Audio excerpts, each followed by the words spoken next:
Hey, you're listening to the Big Breakdown podcast with Kris, Stafford and Harrison Marshall. Take it away, fellas.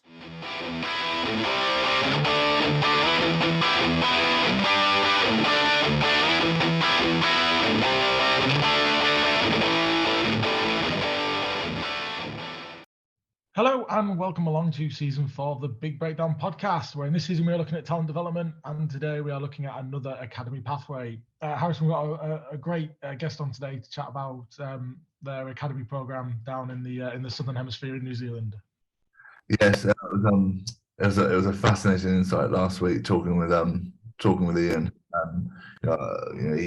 He eloquently summed up brilliantly how the Irish pathway and how it worked for Munster, and now I think we're both massively intrigued into how they've done it in New Zealand, and we've got another cracker of a guest that can come on and really highlight and share some of his key experiences and what he's done to implement in his own environment. Yeah, totally agree. So today we're joined by Aaron Webb, Academy Manager of the Crusaders.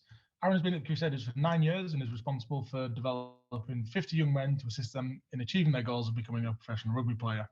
The programme operates in line with New Zealand Rugby's 6 pillars of development, which are technical, tactical, physical, nutrition, mental skills, and holistic lifestyle, which we believe is a great connection to everything that we've spoke about so far in the series. Aaron, how are you? Yeah, good. Thanks, Kris. We're obviously right into the middle of our kind of start of our summer period here, so it's been nice and warm, and just trying to get a little bit of a break from rugby at the moment.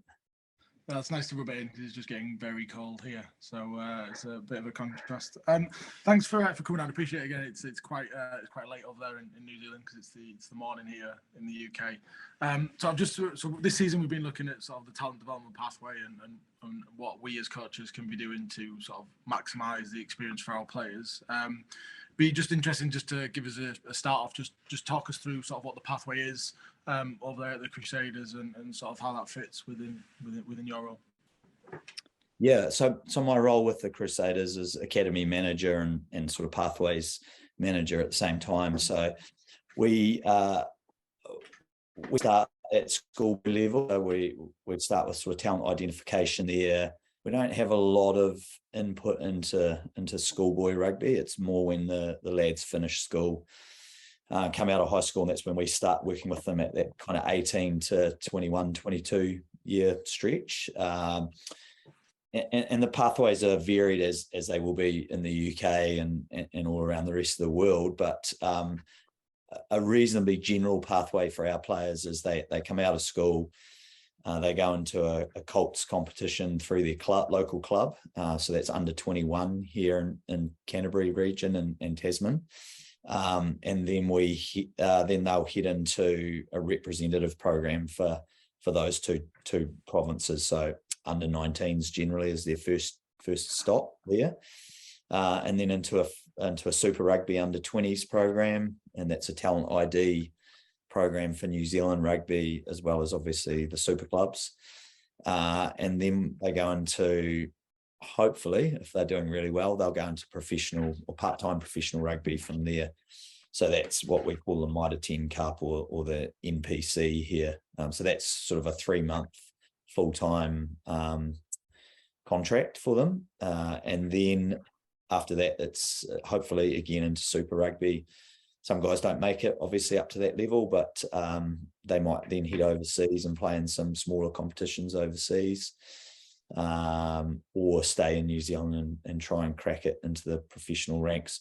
And through all of that, they'll have been playing club rugby for their local club. So they'll have started in Colts, but moved up into senior club rugby, probably in their end of their first year or start of their second year out of school.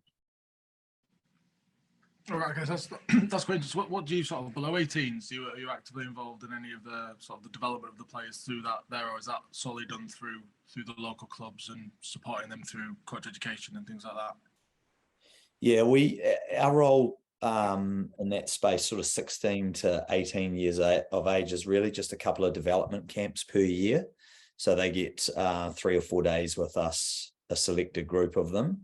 And we bring them in. We do technical, tactical, mental skills, nutrition, physical, all those pillars of rugby during that period.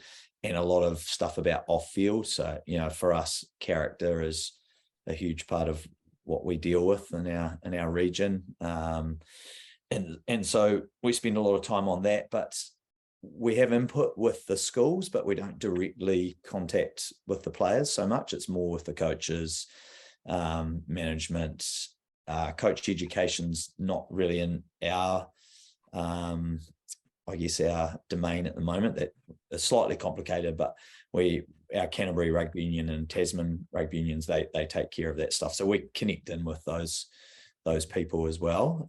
So I guess it's a kind of a holistic approach we try to take at that age. How do you get that balance then? Because I guess from you guys, from your guys' perspective, you want to be quite demanding, because you want the best players coming through, working with the best players and making sure that they're well-rounded in terms of skills. Actually, we can, as coaches, we can imprint a lot in those, potentially like 14 to 16. That's probably why we like to start a little bit earlier in the UK. So do you is it constant conversations with the Tasman and the Canterbury unions to make sure that they are, getting the right messages across in terms of their psychosocial, their athletic and technical and tactical development? Yes, there is. I guess we probably have a slightly different approach here, being a smaller country and less players. We are sharing our players with a lot of other sports. So part of our philosophy is really helping them stay engaged in a number of other sports at the same time as playing rugby. So we don't have as much, I guess, input into their development at that 14 to 16 age range. And that's purposely for us as an organisation as well. We feel like the late development of our athletes is pretty critical for us. If they can develop all sorts of other skills across other sports, we can mould that from that sort of 17, 18-year-old age group upwards. So we probably have more discussions with the schools around that kind of input. And again, keeping the focus on the really key core skills of run, catch, pass, the contact zone, tackle tech. Those are the three kind of areas we really try to get everyone to focus on while they're still at school. Because we've got a 3-year academy program, so we believe 3 years is a pretty good time period to build that skill set in our players once they leave school. Yeah, that's quite interesting.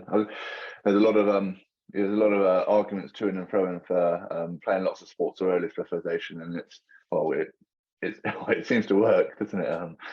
And you've had some top quality players come through the pathway. So you mentioned a little bit earlier around kind of off field and character being kind of massive for you. What kind of are the pillars of that? What are the kind of the key things that you want to see from your athletes, kind of from that psychosocial, that psychological development standpoint? Yeah. I think this is huge, isn't it?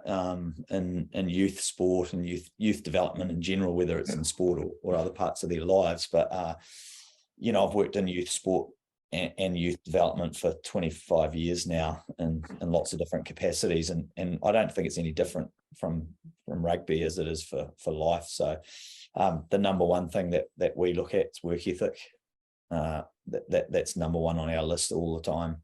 So how hard is a player prepared to work on the field, off the field, in the classroom, for their mate beside them, on the field? That's pretty easy to see. We'll have enough rugby IQ to understand what that looks like on the field, but off the field's often where we get to see the real person. And if they're going to be challenged in an academy environment to really dig in, do they have the ability to do that? So that's number one for us. Number two is what I sort of call vulnerability, or the will and want to learn. How deep are they prepared to go to be vulnerable in amongst our program, amongst their peers, to look a coach in the eye and say, oh, I don't understand what you mean, or I don't I don't understand what you're trying to get me to do? Or are they just nodding their head and saying, yep, yep, when they don't really understand? Are they willing to try something that they think they're going to fail at? That's huge in our environment, because if they're not prepared to do that, then how are they going to learn? Where does their learning process go? Thirdly, for us is that kind of, I guess, team first or selflessness type of character. So, are they willing to put the team and their mates before themselves and their own interests, which, is really difficult if you're trying to aspire to be a professional player. Obviously, you've got to be a little bit selfish at the same time. So being able to see both of those. And then fourth on our list is can they drive themselves? Do they have the ability to work really hard when there's no one around? Do they have the drive to ask questions, to seek people out that might be able to help them? We can give them ideas and tips, but at the end of the day, we're not going to do everything for them.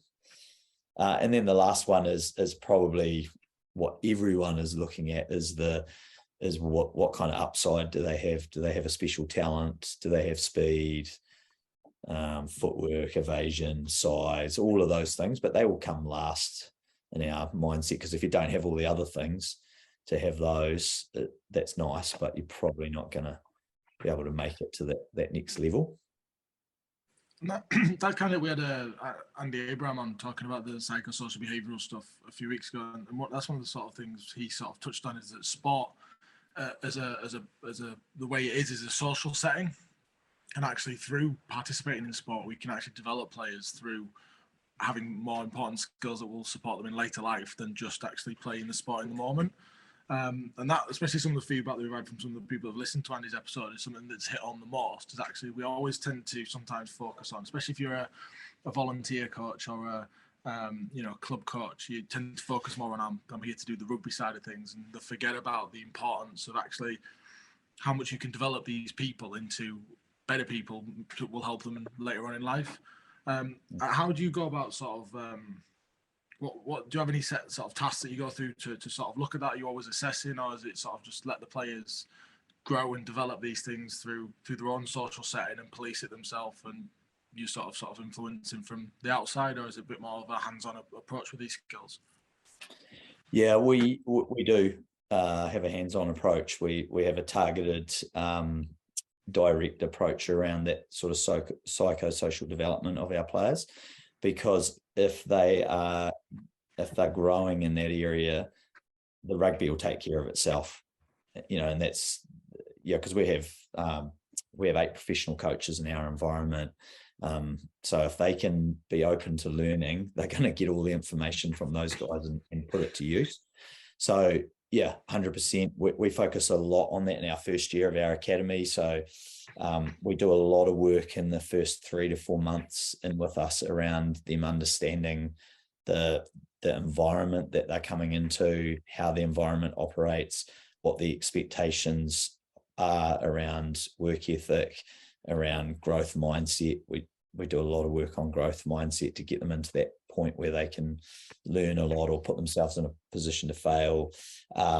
We're working with them constantly on what they're doing outside of our academy. So they're only really part-time with us. They're about 10 to 12 hours a week with us. So they're either at university or working while they're with us. So they're there's a lot of time that that's spent outside of our environment, but we're connected to them on what they're doing, how they're acting, who they're seeking out advice from, and then how they're doing that. So, if you think of a player in our environment, often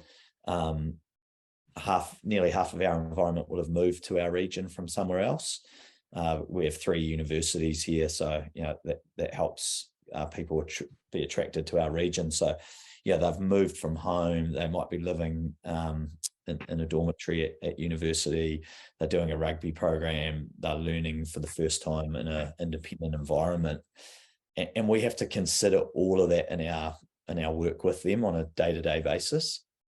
So we laugh a little bit about it amongst our staff, but we're probably a youth development program that uses rugby as a tool, even though I'm sure, my boss wouldn't want to hear me say that particularly, but that's how we operate. So some of our players, they don't make it to professional rugby, but they become really good citizens in our community and leaders, and all the skills that they've grown in our program have probably been more social skills and life skills than anything else. And do you challenge them? So there's a fair bit of research now in the sports coaching world around can we coaches, is there a benefit of us putting up almost deliberate challenges within session, sometimes out of session, maybe it might be not selecting them from a week and seeing how they react to adverse failure. So do you deliberately put challenges in to really kind of test that growth mindset? Yeah, we do. I think there's probably a bit of both. There's some that are contrived, and there's some that happen, through life. We have 2 to 3 challenges for the whole year that they're with us that they've got to try and achieve around that growth mindset stuff. So I'll give you an example. I don't know if you guys have seen or heard of slack lining, but it's a bit of a tightrope between 2 trees. Absolutely nothing to do with rugby, but a great metaphor for growth mindset, because none of our guys can do it the first time they get on it. And so we just put the challenge to them that they get 3 months to try and get across there. And we just put it up between 2 trees, and then we leave it.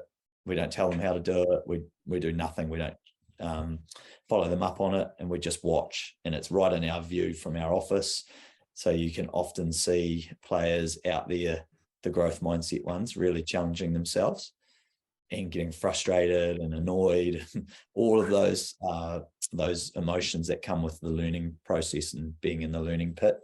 And then you'll get others that will never do it, never even attempt it, because they look at it and go, it's too hard. And often they're the ones that we then will challenge directly of, we haven't seen you out there. Why haven't we seen you? Oh, I haven't, and then often they'll make excuses or oh, I haven't had time, or, oh, I can't do it. I'm too heavy. I'm a prop. It won't hold my weight. And that's when we talk to them about, are you working above the line in your behaviors or below the line? And if the coach said to you to get out there and do, if you can walk across that, you'll get selected, I bet you'd be out there doing it. So we put a number of deliberate challenges in front of them. And I think it's important because we want to see them working under that kind of pressure, and we want them to learn to develop the skills to learn new skills. And often, I don't know what it's like in the UK, but certainly here, some of our boys come out really equipped with that, and some of them have got no clue how to learn to learn. So that's part of our role, I guess. And have you seen a correlation between the players that are constantly trying it and going on and getting success, and the ones that will leave it alone? Yeah, absolutely. Tom Christie's a really good example, open side flanker for the Crusaders. Super competitive guy, but very intelligent, smart guy. He had it within half an hour. So we told them about it. We left them, they had a session, they finished. This was quite a few years ago when he was in the academy, when we first started it. And then within half an hour, he was out there on it. I think he probably failed 30 times.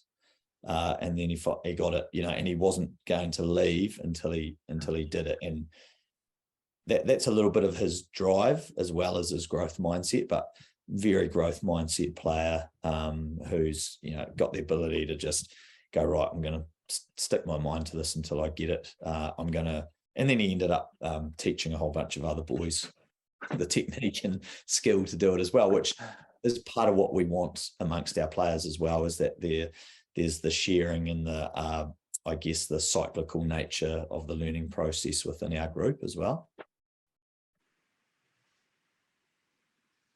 That's interesting. Sorry, that's interesting, that because season 2 on the podcast, when we were looking at kind of the skills of what makes a serial winning coach, and one of the things that kept popping up was this idea around. I think we stole the phrase from another podcast, the High Performance podcast, and they like the phrase cultural architects.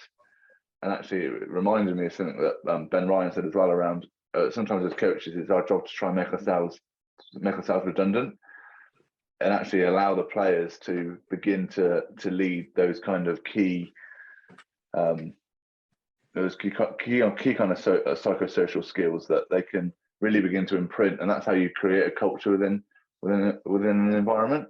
And I guess that is something that you guys are looking for, maybe not objectively, or is it objectively? Yeah, 100% it's objectively. Yeah, we strive to get it going, that culture, and then we work really hard to keep it going. So I was really lucky. I came into a program that was a pretty good program when I got here nearly a decade ago, and my role is just to be able to keep the whirlpool of culture going. So when a player drops in to our program, they get caught up in the whirlpool and away they go. So yeah, 100% right. We're really big on that. So in our program, it's all about the player learning in the first instance. So it's a sort of a 3-step process for us. The learning phase, so getting in there, understanding how it all works, how we operate, what the expectations are, getting the skills to learn. Once they've got through that phase, then they're in a growth phase. So that growth phase, that learning phase might take some players 6 months, some players a year, some players 2 years. And then the growth phase is kind of where they do, their huge amount of growing and their exponential growth, I guess, as a player. And then in our expectation of them then is that they turn and they lead the next lot of players in that growing phase. In that learning phase. And that's really important because that keeps the cyclical nature of our culture running. If that gets broken at any stage up in that sort of end of the growing phase and into the leading phase, then we're in trouble. So it's a challenge to keep it going because, different years you have different expectations from players and different personalities. So we have to work really hard in that area. Yeah. I remember I read Owen Eastwood's book on belonging, and that's quite heavy on the culture and sort of a lot of the stuff that comes from sort of his heritage in New Zealand and what's inspired that. A lot of that was around sort of the connection with the elders and actually, the influence that they've had on, where the jersey was and where you leave it sort of in that better place type thing. Do you get some of the previous sort of graduates, I suppose, of the academy to come down and help these guys along that journey with it as well as the coaches so they can see that aspiring pathway of actually these are the skills that I need while they're in part and so that they know what they're getting into as an environment and what they're connected to? Yeah. Owen's book sits on my bedside table. I've read it a few times and I go back to little chapters and bits and pieces out of it all the time. So I know exactly what you're talking about. Yes, in a short answer, part of the Crusaders ethos is about the temporary nature of your time in the jersey. So you better make sure that the guy coming after you is well equipped to either increase the ability in that jersey or at least maintain where you had it. So our players are unbelievably giving of their time for the young guys, and it's a competition, right? They're all competing for the same number on the jersey. But I've always been amazed the whole time I've been here of how giving the older players are to the younger guys. And I guess from a philosophical point of view, if I'm giving you information to make you a better player and you're getting better, then I have to get better to stay ahead of you. So that competitive nature really works well, I guess, in our environment. But it also takes some of those characteristics that we talked about right at the start around selflessness and vulnerability to be able to do that stuff. So, David Havili, Richie Moonga, Mitchell Drummond, Scott Barrett, Braden Enor, Brodie McAllister, all of those guys and Tom Christie and all of them have come through the academy in the time I've been here. and they're always willing to give back to the younger guys.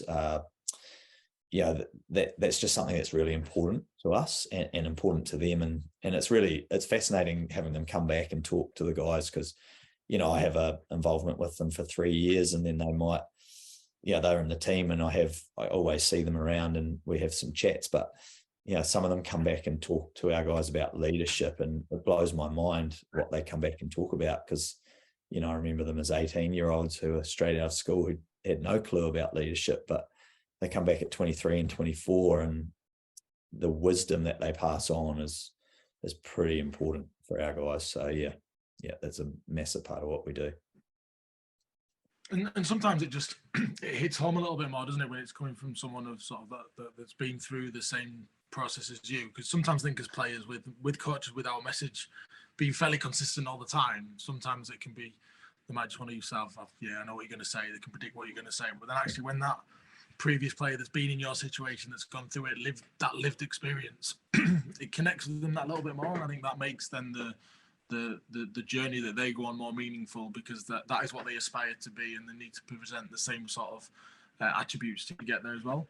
And that was something that really hit home in Owen's book, about how we actually bring this to life within our environments, because that's probably one of the hardest things to start from scratch, but actually the most important in terms of creating a successful program. Because he gives the example in the book about when he helped Stuart Lancaster when he took over the England job, about how he wanted to connect them with the England jersey again, and how he got all the players' parents to write letters for them, for the players that he presented to them and signed, about what it meant for them to play for England, to bring the pride back into the jersey. Then after the World Cup in New Zealand, when we left a little bit of a laughing stock, that needed to change, and I think that sort of then carried on throughout that, and it is an important piece of the puzzle that I think, especially within the club game, sort of gets forgotten about a little bit. Yeah, and it's it's tough, because the guys are, those professional players are busy and they've got a lot going on. But my role is to broker that and be the guy who goes and asks them to do these things, and it helps obviously if you've had a relationship with them when they've been younger, and you can generally get them to help you out. But our coaches are always really in behind that too, because they know that they're going to get the benefit of that. And I guess probably, if I can give you an analogy, in that instance, it's like, us as parents, when we ask our children or tell our children to do things, and they're like, oh yeah. And then the teacher or the coach comes along and says the exact same thing we've said, and boom, they're off and they've done it, and you're just like, oh, and yeah, no different to these professional players. They'll come in and say the same things, and the boys are like, oh, that's amazing, I've never heard that before. Yeah, my daughter's 4, and that's definitely you was trying to get her sort of into gymnastics, and she just doesn't listen at all. And then as soon as I watch her on the screen, she's like, that's it, whatever person says goes. You don't do that with me. Yeah, I hear you. My daughter's 10, she's the same. It's just going to get worse. So sort of from an on-field perspective, then, what is it from a skills sort of thing that you guys are kind of looking for from players from that tech sort of area? Because when we had Rusty on a couple of weeks ago, he was sort of talking around how one of the things he really noticed when he was in New Zealand is this element of play up until, like, in social spaces. So touch rugby is massive. It's a big sort of it's a focus sport. It's what people want to play. They want to play touch football with a mate. So they're always working on these skills as they're going. How does that, how much of a positive impact does that element of play have on the player's development before they get to you? And then how do you then take that on to sort of turn them into the All Black that they want to try and get to? Yeah. Again, probably like I sort of said about earlier, we're in a small country where players or young people have the ability to do so many different things. It's not difficult to geographically get from one sport to another on the same day, so especially probably in our region even more so. But that plays a huge part in development of the skills of our players, and not necessarily the rugby specific skills, but just their general hand-eye coordination, their ability, if they're a tight forward or loose forward, to work with the ball above their head for, line outs, kickoffs, if they've played volleyball and basketball, either competitively or socially, at school or just with their mates. So it is a big part of what we see in our athletes. And there'd be very few athletes that we recruit into our program that haven't played a number of different sports. So like I said, either competitively or socially. So touch is a big part of that. I guess what we try to do when they come into our program then is develop that skill set further via games-based activities. And I've been here a decade, and I think we've sort of gone through that process of working through lots of drills and all those kind of things. And now we do a lot more game-based scenario activities to try and develop the skill set, develop the vision. We're playing an invasion game, so understanding the space in the backfield is really important. So we play a lot of different. We invent a lot of our own games, but things that will specifically target the skill sets that we're trying to develop. So it might be that we're trying to develop skill set to see space on an edge. So we'll modify a touch game to have 3 zones across a field, and they can play in the middle zone once, but then they have to go to another zone and then maybe come back to the middle. So we vary, and we're an experimental arm of our organisation, so we can do all that stuff as well. And then, if we're looking for backfield space, we might turn it into a forward pass, offside touch, or we play American touch, so where they can pass the ball forward, and all these different activities to try and get them to develop those skill sets. The run, catch, pass, pass and catching, we work a lot on that stuff outside of the rugby field. We do that integrated into our gym program. So they're working between sets, they'll be working on the mechanics of their pass, that kind of thing. Then they can put that into practice on the field in all those modified games that we play. High touch points on the ball, so small numbers. You might be playing with 6 or 7 aside. Obviously there's a fitness element to that as well, but if you've got your tight forwards playing in a game of 12 on 12, then they're probably, some of them, no disrespect, but some of the front rowers are probably going to hide on an edge somewhere where they don't have to do too much. But if they're in a small-sided game, then they have to be involved. So, we're probably, in the last 3 to 4 years, that's changed quite a bit in our philosophy.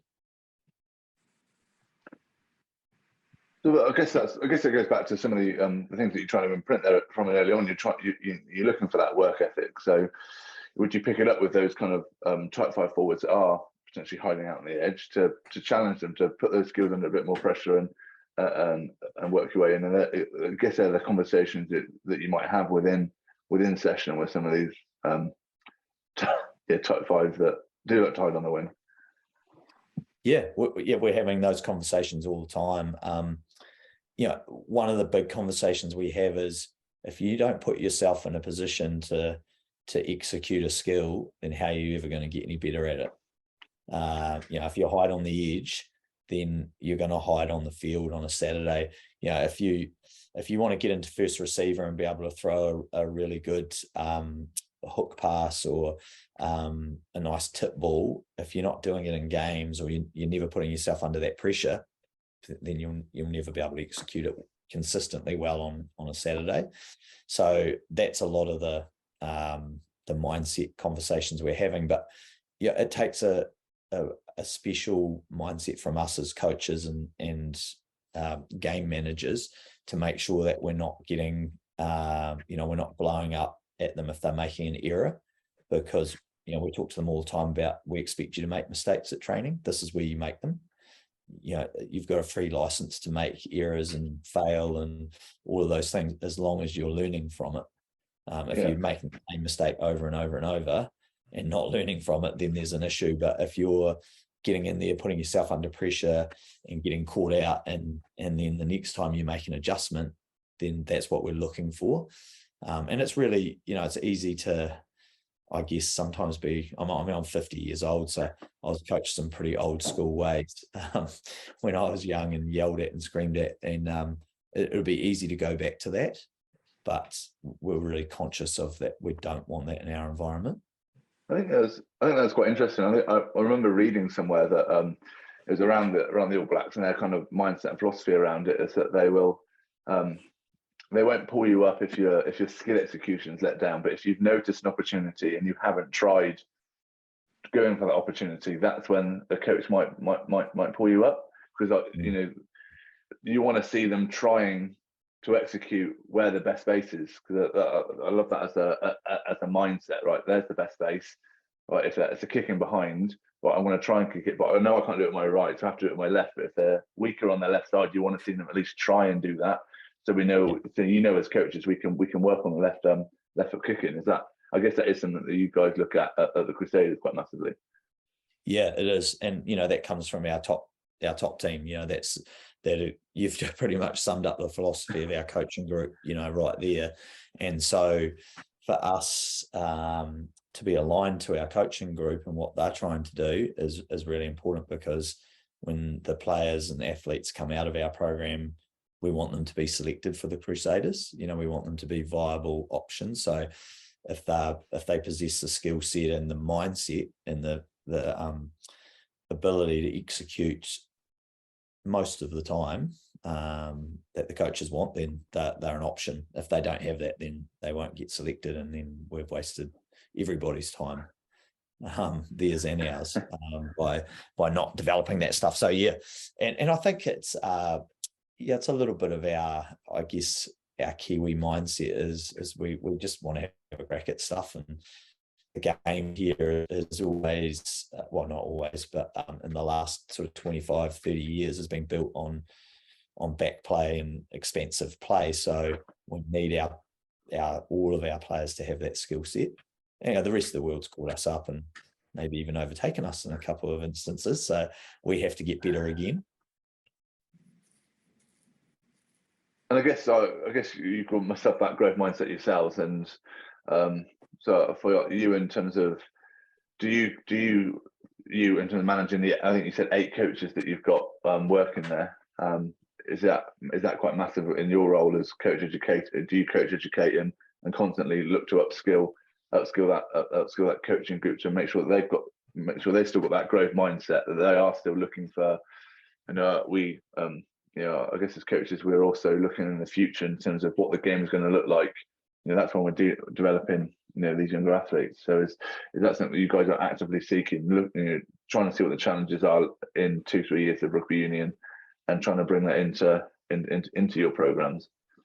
Yeah. I probably don't do so much of that because I'm not smart enough, but I'll leave that to the professional coaches. That's they're so involved and so ingrained in the trends and all of that of the game. And so my role is to connect in with them and understand where they think it's going, and then work that in at our level. So Razor and Scott Hansen especially, and Jason Ryan when he was with us, very connected into that area, and they're really connected to the academy as well. So in terms of coach education and that kind of growth mindset around those guys, that's part of my role, and part of our group as a whole, is that we have to be all aligned and on that same page, whether we're talking technical or tactical, or how they approach their lecturer at university. It's the same messaging and the same alignment of messaging and how we do all that. So, our coaches are heavily ingrained in that as well. And our coaches work, they're all part-timers, volunteers, and all sorts of different stuff. So they might do some stuff in our academy. They do it in our rep programs, our under-19s and our under-20s. So big part of my role is kind of moving all the chess pieces to make sure they have the mindset that they need, and the understanding of how we operate at the top and how we want to filter that all the way down. And we've looked at some other organizations around the world and how they do, how they filter everything from the top down to their development programs as well. And we've probably taken bits and pieces from them that work for us, and a lot of it we've just self-developed as well. Do you guys play many games as an academy, or and what ages do they? And what ages do they kind of play? We never play as a team, which is our philosophy, or our purpose for being is to feed the top teams. So our role, like sometimes we won't have players in every position in our academy, so we're working to fill the holes in our rosters above us. So sometimes we might be heavily loaded in some positions and very light in others. So we never play as a team. All our players play club rugby, so they'll play sort of 14, 15 games of club rugby through the year, and then they'll play into a rep team, so an under 19 age group, or maybe into Canterbury B or Tasman B, or into the Canterbury or Tasman NPC side. So the most time that the highest number of players would play together would be under 19s from our academy, under 19s and under 20s. So because of that, do the training sessions get relatively kind of competitive? Because I know that we've spoken around certain psychological skills, but competitiveness is it's a fine balance, but it's something that's really kind of pivotal, especially when you're in that talent development pathway. Because I know that you talk around sport also reflects life, but life is pretty competitive as well out there at the moment. So do you make sure that kind of that competitive nature is still within those kind of sessions, that they are still honing those skills and learning how to be good competitors? Yeah, relative is not a word I would use when I put competition after it. In our environment, it's super competitive. Yeah, they're all really competitive people. The staff, we're all competitive, is really competitive as well. So competition is a critical element for us. It drives so much of what we do. It drives standards. It drives some players to be great, and other players to be better than they thought they could ever be. You can't underestimate. I guess I can't understate the element of competition, and not just on the field, but in the gym. We run a whole lot of competitions in behind our program that have nothing to do with rugby, so they're all just fun competitions. So we have some mini teams within our group, and we're always doing competitive stuff, and some of the activities we do are crazy, but there's always that element of competition sitting in behind everything we do. Yeah. So just on sort of the other side of that then, Aaron, just looking at how you then recruit into the program, because obviously you've touched on that people can come from all over to sort of be part of it. How does that sort of part work in terms of getting into the academy, but then also at the other side when it comes to you need to move on? How do them sort of conversations go? How do you recruit in, and at the end of their journey of the 3 years, what does that look like if they're not then moving on to the first team? How does that work outside of that? Yeah, that's a really good question. For us, we have a process around talent ID that starts at under 15s. So we'll just view from that age. We're not doing anything. We're not talking to any players. We're just viewing from that age onwards. It's sort of really when they start to turn 17 and 18 that if they're the right person for us, then we'll start to have that conversation. And that comes down to a number of things like I talked about earlier around the character assessment of them, and then also the position. Are they in a position of need that we require in the future? And then we'll start to have that conversation with them and their families. So it's really important. The conversation is not just about rugby. It's actually probably more about life, and then rugby sitting on the side of it. So, what are they looking to do in their, if they're looking to go to tertiary education, how does that fit with them being in our environment? They might be looking to do a trade, be a builder or apprenticeship or something like that. So how's that going to work? So, and then there's obviously the life stuff that goes around that as well. And, if they're moving provinces or moving to a different part of the country, how are they going to cope? What's their support network look like? All of those kind of conversations. then we're making them an offer, and then hopefully they accept that, and then they'll start in our program on that sort of 3-phase journey that I talked about earlier, and starting into that learning phase. Once they get through the program, a lot of our players don't make it to 3 years. They contracted earlier than that, just with the nature of the sport nowadays and how young it's become. And I guess the race for talent is no different here than it is in the UK or in Europe. It's, if you don't sign them early, you risk losing them. So a lot of players getting signed in that second year into our top teams. The guys that maybe take a little bit longer to develop are generally our tight forwards. So there's a bit of a different conversation with them often around, hey, actually it's going to be 3 to 4 years for you. The ones that get to the end of our program and don't have a contract spot available or offered to them, a lot of our conversations are about where to next. So they might have finished their degree, they might have developed a whole set of skills outside of rugby. So how are they going to use those while they're still chasing the rugby dream? And then we work with them around other opportunities in other regions. So we've got a few teams within our region that we can utilise to, so Canterbury and Tasman, to give guys opportunities. There's some other unions in New Zealand that we'll work with to help our guys get opportunities as well, even though they're not inside our catchment area, because if they get an opportunity, to play some professional rugby, they may end up coming back to us anyway. So those relationships are pretty important. If they're not really at that level that they're going to play professional rugby,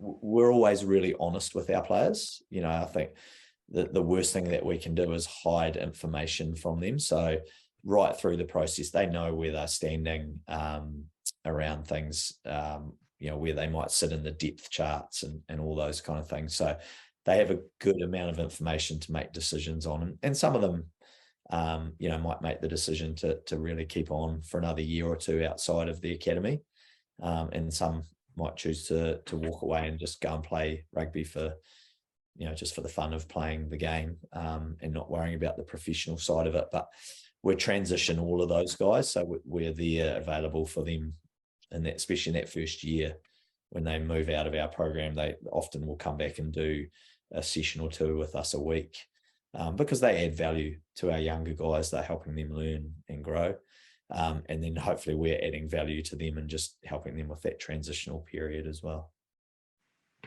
It's tough, it's hard to see guys put 3 years and then not have an opportunity at the end of it. That is really hard for them.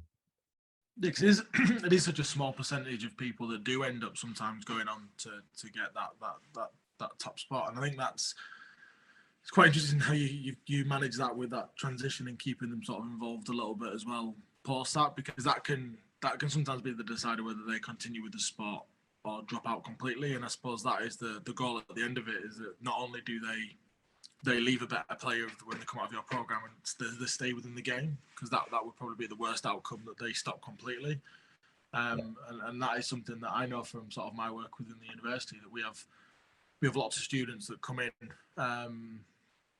as first years that have come from some really big rugby programs, so where they've been the big fish in the small pond, as it were, and then they come in and see some of our first team lads that are 6'8" and fairly tanked. They go, Jesus, I'm actually quite out of my depth a little bit here, and it's really hard to then keep them and motivate them in, because they used to be in the top player, they're no longer that top player, and it's trying to manage that expectation.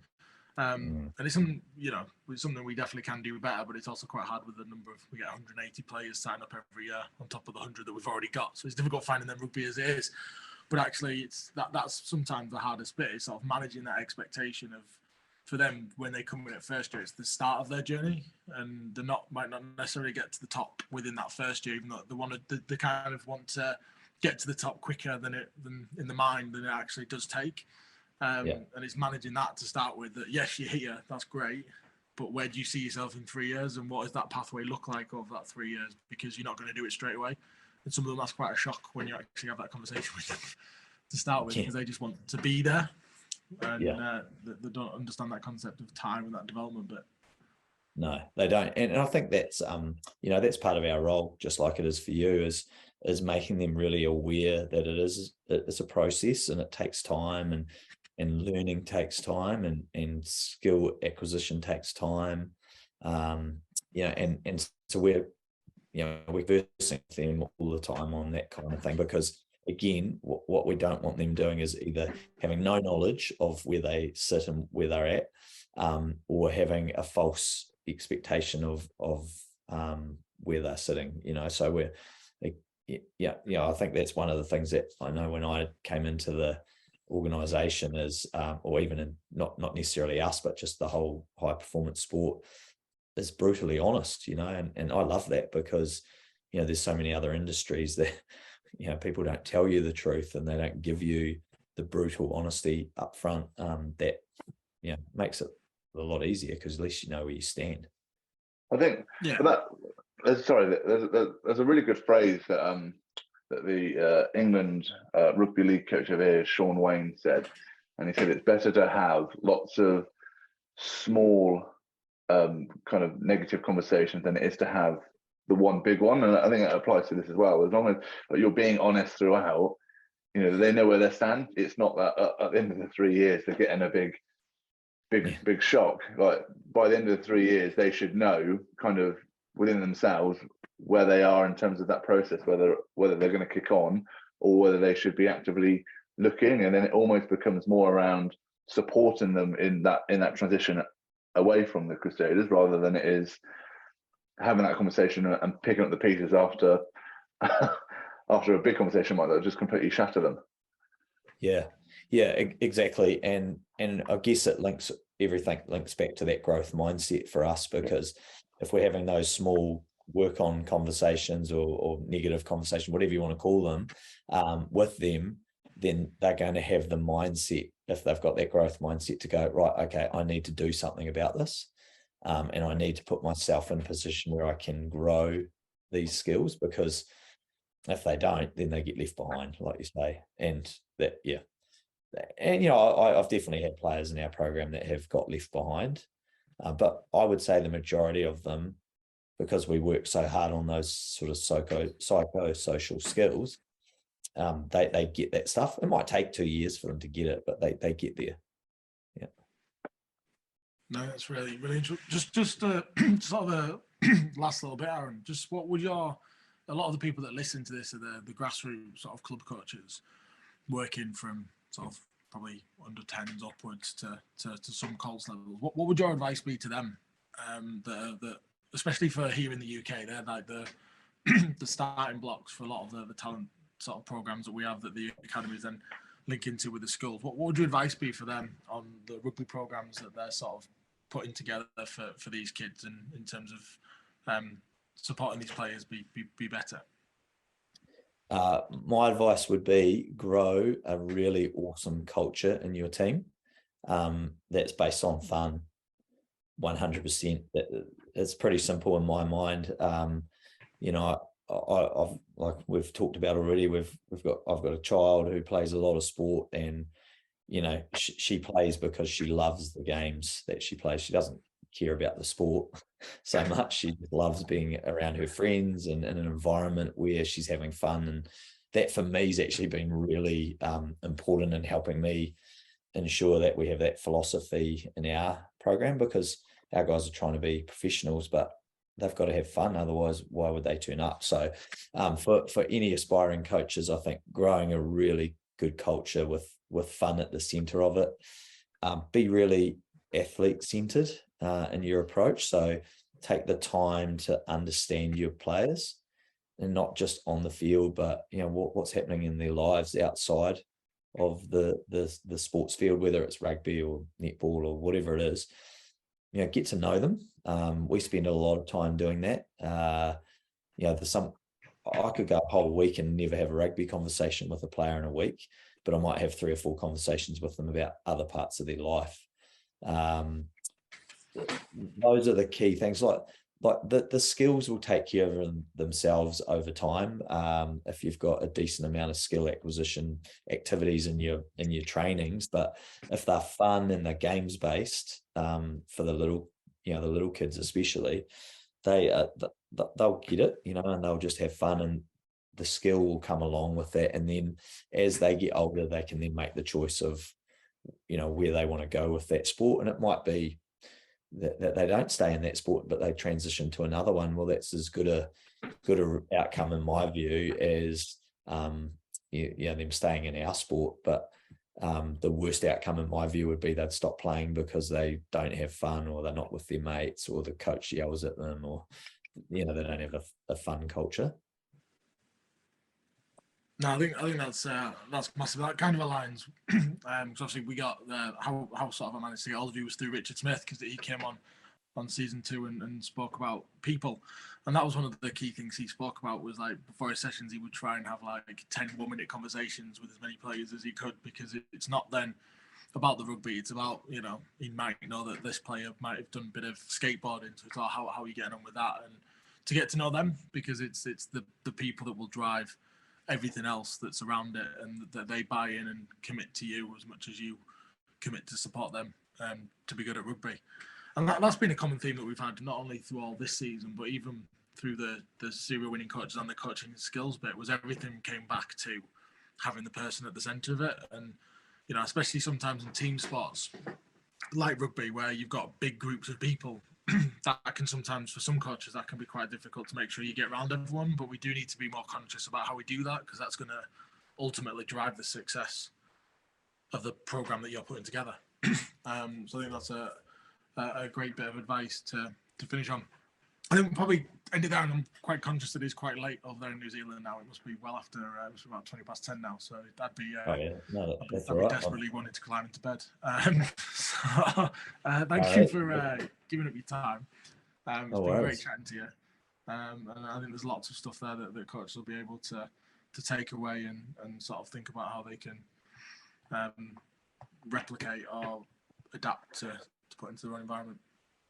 Yeah, no problem at all. It's been great to be on with you guys, and like I said at the start, I've listened to a number of your podcasts and taken some little bits of gold out of there as well. So hopefully someone can get a bit of gold from this conversation. And yeah, I think that was probably a really appropriate area to finish, because I am a huge believer in the fun environment that you create, and the need for players to feel like we care about them, and that we actually do care about them as a person and not as a rugby player. And Richard Smith was a predecessor of mine in this role actually, and I learned a bit of that stuff off him. And if we can do that, then we're going to help some of our young people be amazing contributors to our society later in their lives, and hopefully they pay it forward to whoever the young people are that they work with in the future as well. Harrison, I think it's been a great couple of weeks sort of listening about how 2 different academy programs in 2 different parts of the world are operating, and I think there's a lot to take away from both of them.